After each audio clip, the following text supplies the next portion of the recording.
El tema del pasaje dice: Jesús sana al siervo de un centurión.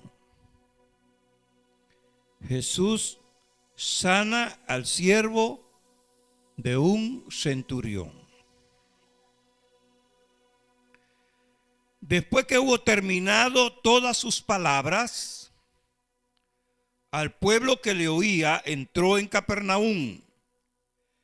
Y el siervo de un centurión, a quien éste quería mucho, estaba enfermo y a punto de morir.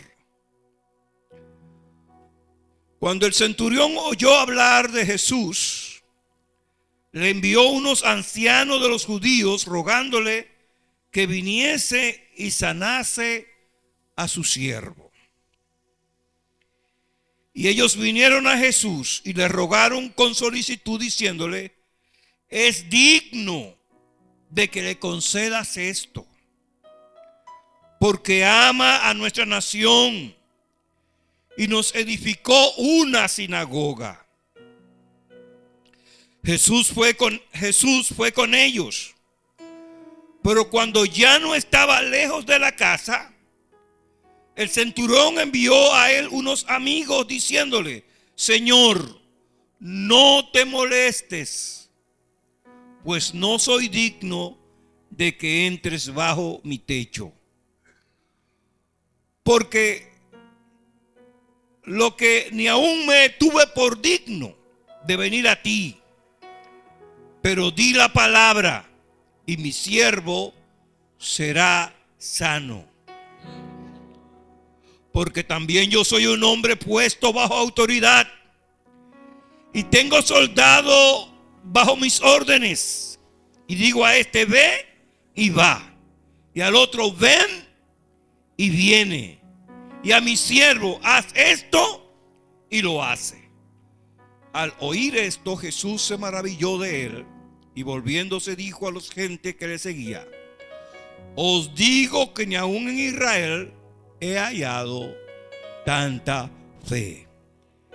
Y al regresar a casa, los que habían sido enviados hallaron sano al siervo que había estado enfermo.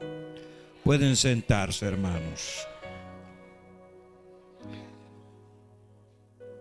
Este pasaje me trae reflexión, el obrar del Señor.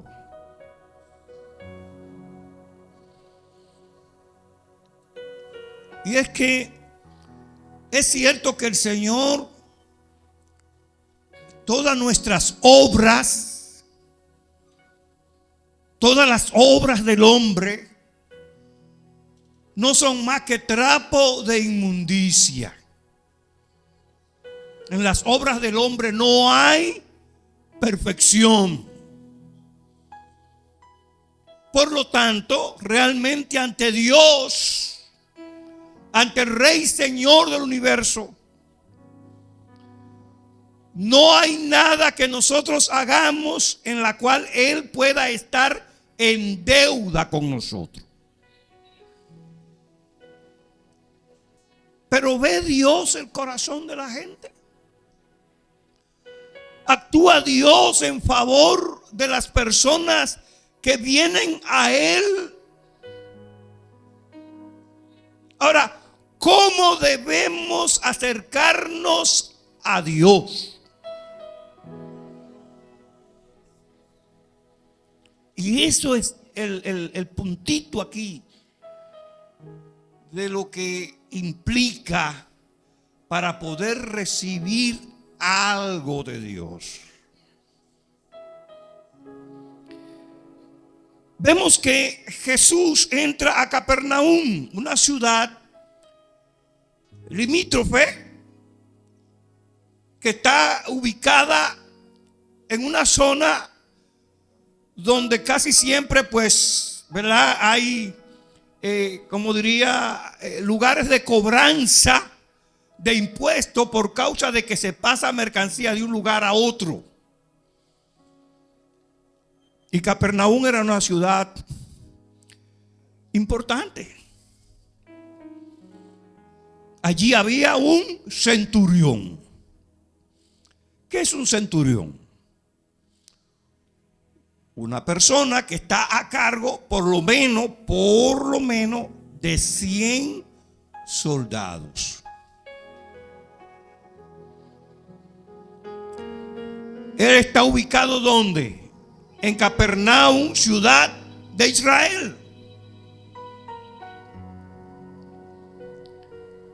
Y este hombre parece que tenía sus chelitos. Él no era judío, era un pagano, era un gentil, un goín, alguien que los judíos le tenían como, es dura la palabra, pero como perros.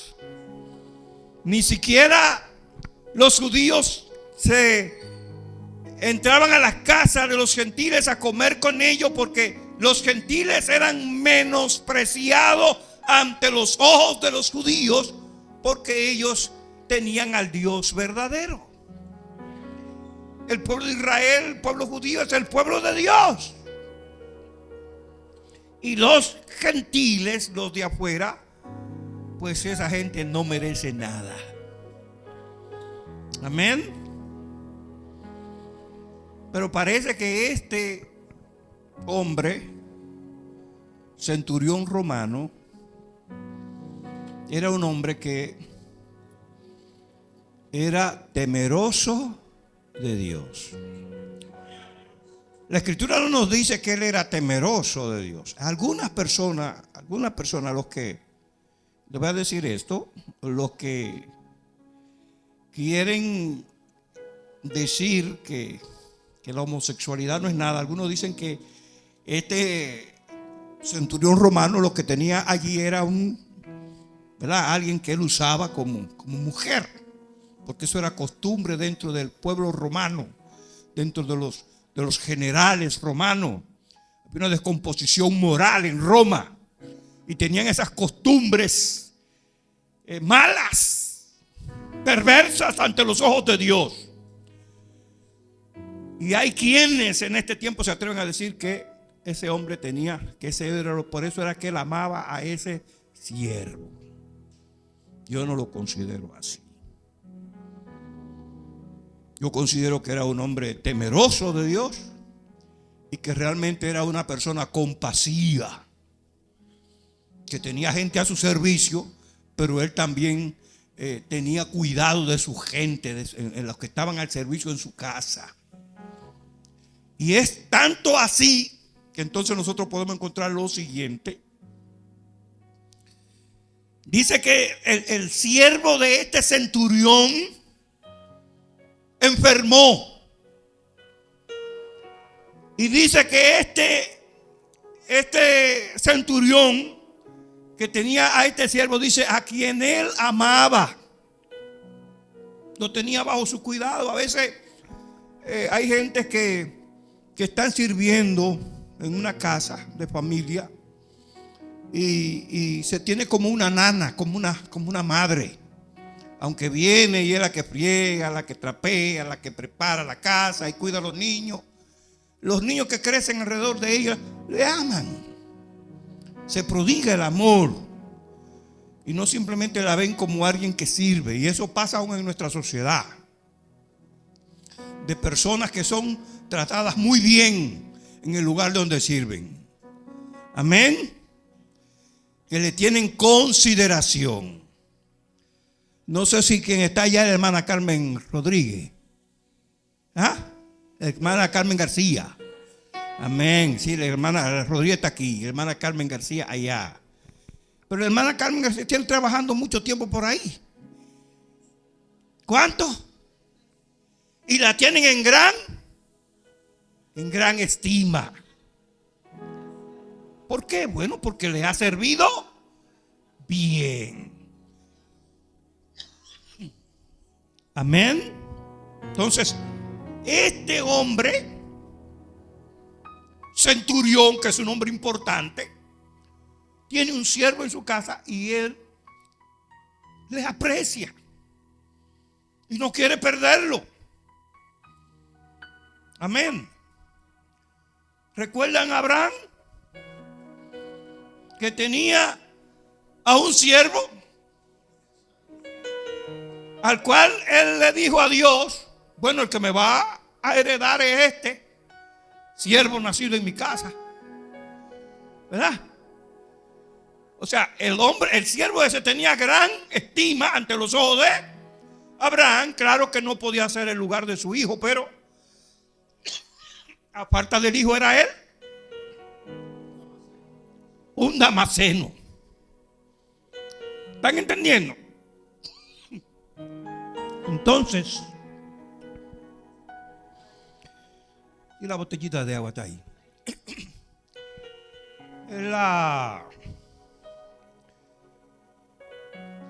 Es importante que nosotros veamos esa condición.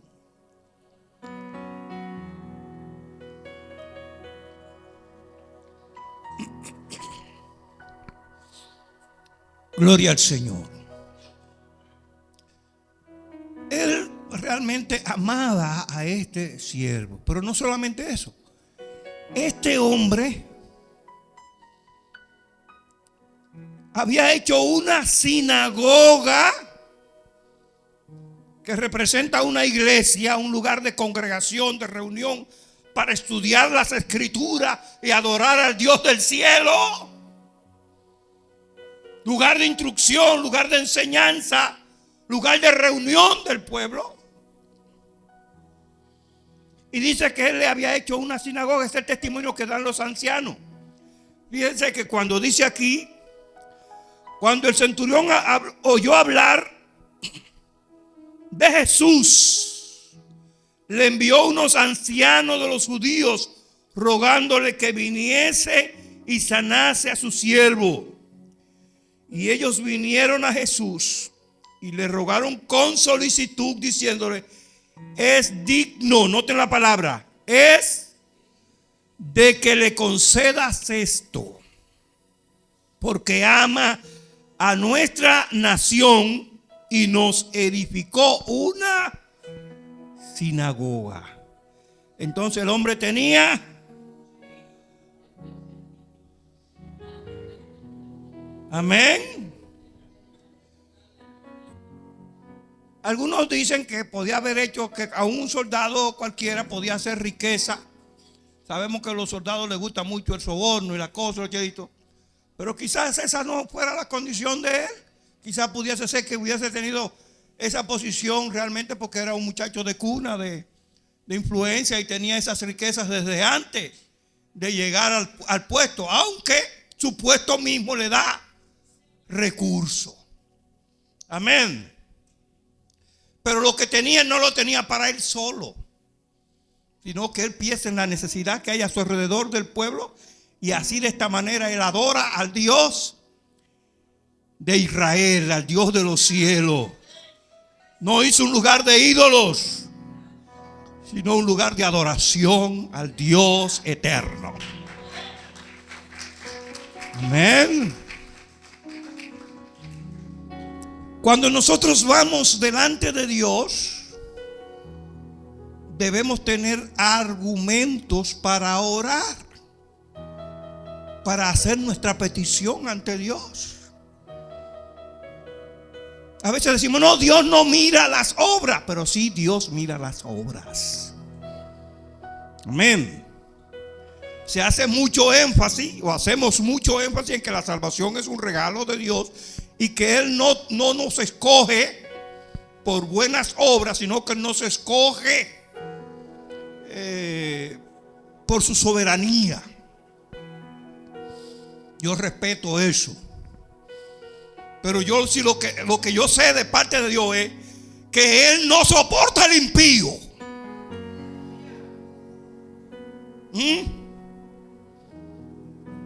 Y que al altivo Él mira.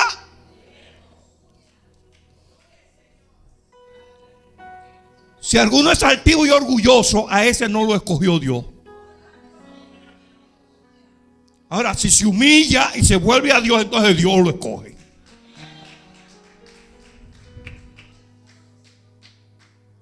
El evangelio se predica para salvación, pero es para los que, para los orgullosos, no quieren creer.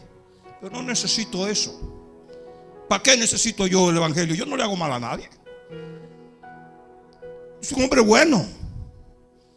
Se justifican así. Bueno, esa persona, entonces el Señor la mira de lejos. Para poder recibir hay que humillarse. ¿Cuál es la actitud de este siervo? A lo cual los ancianos hablan a favor de él. Señor, mira, ven a la casa de este centurión para que le sanes al siervo que está enfermo, porque él es digno.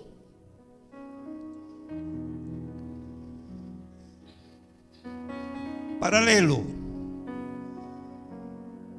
Murió Tabita. ¿Murió quién? Tabita.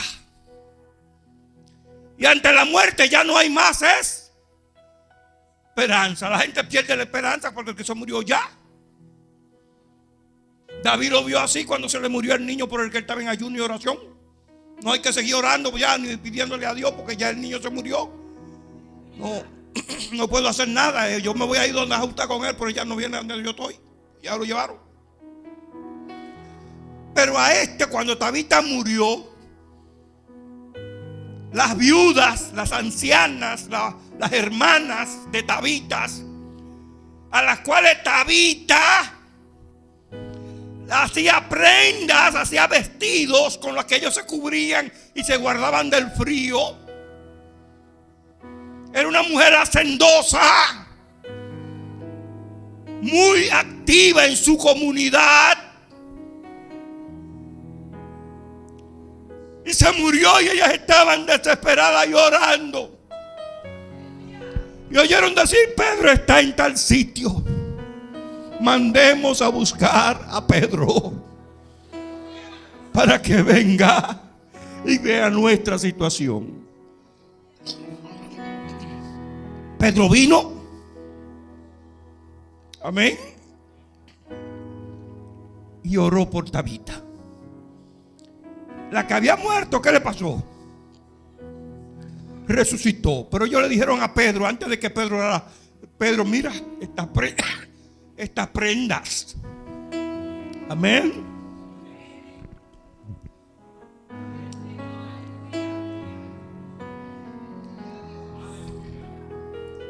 Mira estas ropas que ellas nos hacían, estas manualidades con las cuales nosotros nos asistíamos a algo. Pedro oró, pero Tabita tenía cosas en su favor. Amén. Y ellos apelaron al favor. Esa su oración tenía ¿qué tenía la oración de ellos? Tenía fe de que, por eso mandaron a buscar a Pedro, porque ellos creían que si Pedro oraba por Tabita, el Señor la levantaría. Y este centurión mandó donde Jesús a estos ancianos, porque él había él había escuchado las cosas que Jesús hacía y entendió que era un hombre bajo autoridad espiritual. Quizás no lo entendía todo, pero él tenía en su corazón que si Jesús daba la orden de salud para su siervo, iba a suceder así. Y lo confiesa diciendo lo siguiente: cuando los ancianos hablaron con él e inmediatamente Jesús atendió y comenzó a ir para la casa del centurión, a caminar hacia allá. Pero resulta que en el camino, cuando ya él está cerca de la casa, el centurión ve que dice: yo no soy digno de que este hombre entre a mi casa. ¿No soy qué? Hoy en día mucha gente cree que el arrepentimiento es para el orgullo. No, al Señor hay que acercarse de rodillas. Usted no puede darle orden a Dios. Es con humildad. Es con mansedumbre. Es con un corazón dispuesto a aceptar lo que el Señor haga. Y lo que Él hace, lo hace por plena voluntad, por su favor. No hay nada que podamos darle a Dios. Él nos ve nuestro corazón y ve nuestra actitud. Entonces, para acercarnos a Dios debe ser con una actitud sumisa, con una actitud humilde. Dice que cuando ya él estaba cerca de la casa, el centurión envió a él unos amigos, mandó otra comisión, otro grupo, diciéndole: Señor, no te molestes, noten la actitud, pues no soy digno de que entres bajo mi techo. Por lo que ni aún me tuve por digno de venir a ti, pero di la palabra y mi siervo será. ¿Por medio de qué ha hecho Dios todas las cosas? Dice que por la fe, dice el libro de Hebreos, por la fe entendemos que fue hecho el universo por la palabra de Dios. Entonces, todo cuanto Dios hace, lo hace por medio de su palabra. La palabra de Dios es sustancia que produce las cosas. Amén. Pero también la palabra del Señor es autoridad. Y el centurión reconoce que Jesús es alguien que está en autoridad para ordenar que se haga lo que Él quiere. Y por esto dice: por lo tanto, ni aún me tuve por digno de venir a ti, pero di la palabra y mi siervo será sano. Porque también yo soy hombre puesto bajo autoridad y tengo soldados bajo mis órdenes. Y digo a este: ve y va, y al otro: ven y viene, y a mi siervo: haz esto y lo. Y al oír esto, Jesús se maravilló de él y volviéndose dijo a la gente que le seguía: os digo que ni aún en Israel he hallado tanta fe. La fe es confianza, es creerle a Dios, es creer que lo que Él promete se cumple. Por la palabra entendemos que las personas son salvas. Dice que cuando llegaron los que fueron enviados a la casa, encontraron que estaba sano el que había estado enfermo. Para terminar, en el libro de Hechos, capítulo 26,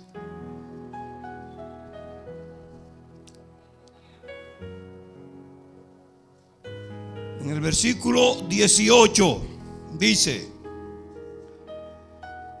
para que abra sus ojos, para que se conviertan de las tinieblas a la luz y de las potestades de Satanás a Dios, para que reciban por la fe que es en mí perdón de pecado y herencia entre los santificados. Este texto está relacionado con el llamamiento de Pablo, el cual está relatando su conversión y cómo Dios le llama para llevar mensajes, para llevar la palabra de Dios a las naciones y que la gente se conviertan de sus malos caminos. Al oír la palabra de Dios puedan ser salvados y puedan heredar la vida eterna. Dios nos bendiga. Amén.